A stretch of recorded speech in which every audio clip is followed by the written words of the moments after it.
Welcome back to the Adonis Black Show, the only news show where we laugh to keep from crying. I'm your host, your favorite voice of reason in a world that's lost all sense. Today is Wednesday, April 16th.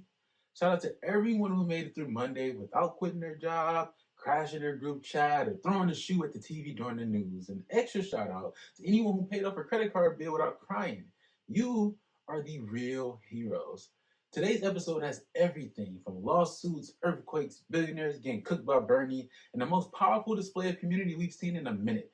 So grab your coffee, your wine, or your anxiety meds. We're getting right into it.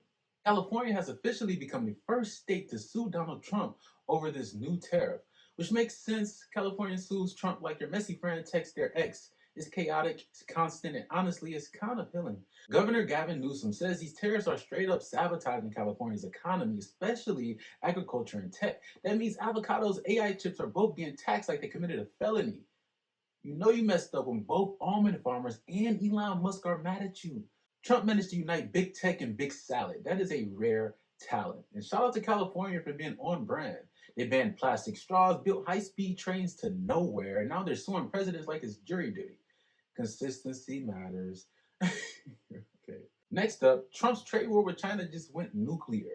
After China dropped a 125% retaliatory tariff on U.S. goods, Trump responded by hitting them with tariffs up to 245%. Not 25, not 50, 245. At this point, this isn't a trade policy. This is petty Olympics. This is two global superpowers beefing like it's real housewives of macroeconomics. We're going to bring jobs back, sir. This is not a reboot of the factory era. This is how you make toast cost $11.99 and blame it on China. Every economist is screaming. The Dow dropped, markets are shaky, and nobody knows what next week looks like. Except Trump, who probably thinks inflation is just when you pump air into basketballs. Over in Texas, there was another school shooting. This time at Wilmer Hutchins High School. 4 students were hospitalized after what appears to be student-on-student gunfire. There is no punchline here. We are desensitized as a nation. We've gone from thoughts and prayers to muted hashtags. School shootings used to be shocking, now they're just scheduled. We're banning books, banning history, banning drag shows, but we still can't pass a basic background check law. Maybe the real threat to the classroom isn't gender identity, it's bullets. But don't worry. Lawmakers are looking into it right after they finished another press release about the dangers of TikTok. A 5.2 magnitude earthquake hit near Julian in San Diego County this week. No major injuries or damage reported, which is great, but Californians barely noticed. People in San Diego were like, yo, is that an earthquake or just my neighbor doing burpees? Meanwhile, people on the East Coast see that footage and cancel their vacations. New Yorkers are like, you mean the ground moves? Nah, I'm good. Look, I'll stay here with the rats and the train delays.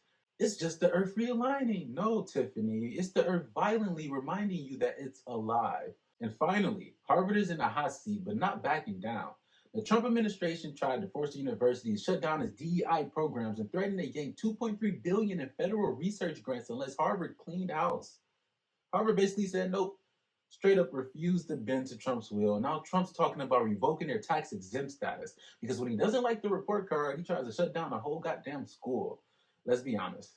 Trump coming after Harvard is hilarious. It's like a guy who copied off everyone in high school getting mad that someone got into college. He's not mad about anti-Semitism. He's mad Harvard never gave him an honorary degree. And if he actually cuts the funding, Harvard still has that Illuminati money. They'll be fine, but it sets a dangerous precedent where federal aid becomes a political hostage. But shout out to Harvard for standing up, because at this point, academic freedom is on life support, and Harvard's out here performing CPR with a side of petty. Let's start with some political heat that actually makes sense. Bernie Sanders and Alexandria Ocasio-Cortez, I always fuck that name up, are teaming up again, this time to take on what they're calling unchecked corporate greed and the billionaires funding it in their fighting oligarchy rallies.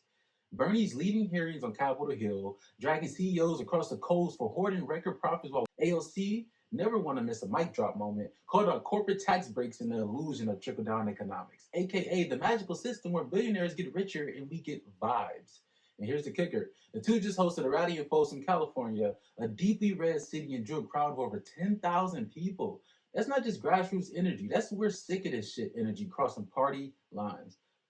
Look, I don't care what side of the aisle you're on. If you're defending billionaires like they're an endangered species, you've lost the plot. They're not pandas, they're predators. Check out what AOC had to say in her speech at last night's Fighting Oligarchy rally in Folsom, California. Just yesterday I saw on television, on Fox News, you had this woman, Jeanine Pirro. Crazy thing about Jeanine Pirro is that she's from Westchester County, where I went to public school, and it's like, wow, how things have evolved there. Anyways, so Jeanine Pirro goes on television. She says, as though this is fraud, she says that they found so many babies and 2-year-olds and 4-year-olds who were receiving Social Security. I've got a notice for you, Jeanine Pirro. Those babies get Social Security because their parents died. That's not a waste. That's humanity. That's America. That's the country that we fight for. Those are the promises we make to one another. That is what it means to be in a civilized society. It's not waste. It is the best of us. This is the duo we need. Bernie's the cranky grandpa who still lifts with his back, and AOC is a cool cousin who shows up late but spits truth over the dinner table. Together, they are the good trouble Avengers. Now let's talk about a real-life example of community having your back. In Tennessee, ICE agents tried to detain a man outside his home until his neighbors formed a human chain around him and refused to let the arrest happen. Imagine your neighborhood being so solid they literally link arms to block a government van. That's not a cul-de-sac.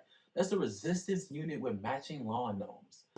What I did see, which was absolutely beautiful, was neighbors and community members from all over Nashville coming together quickly and surrounding this family with support. I could not imagine how this family was going to be able to rest tonight. I mean, after something like that, something that traumatic. This wasn't just a spur-of-the-moment thing either. Neighbors brought food, water, and stood outside with him for hours. That's deeper than a group chat. That's union energy. ICE eventually left empty-handed. The man and his son stayed safe. The community said, not today, deportation squad. And the best part, no one got violent. No one got arrested. Just people saying, we can't stand for this here, which is powerful, especially in a country where immigrant families get treated like a problem instead of people. For our final story tonight, the most heartbreaking and heroic story of the week. In South Carolina, a church deacon was shot and killed while shielding children during an Easter egg hunt. Witnesses say a fight broke out nearby, gunfire erupted, and this man's first instinct was to cover the kids. He gave his life doing something most people wouldn't even consider, protecting others in a moment of pure chaos. His name was Anthony. He was 63 years old. He had grandchildren. He didn't run. He stepped in. I know we joke a lot on this show, but that kind of courage deserves more than a headline. It deserves respect. So if you're religious, say a prayer for his family. If you're not, just sit with it for a second. An elder did what the state refuses to do, protect our children from violence. So let's recap. Trump's out here using the economy like a personal pinata. California's on his 56th lawsuit. Harvard told Trump, come see me. And earthquakes are now just another bullet point on the West Coast lifestyle guide. We saw communities blocking ICE with human chains, and we saw a man in South Carolina lay down his life to protect children. And that right there is why we keep showing up, because in between the madness, there is real humanity. This has been the Adonis Black Show, the only news show where we laugh to keep from crying. Hit that like button, share this with someone who needs the truth for the side of jokes. And if you're watching from somewhere wild, drop a comment. We want to hear your local chaos. I'll catch you Friday, same energy, new nonsense.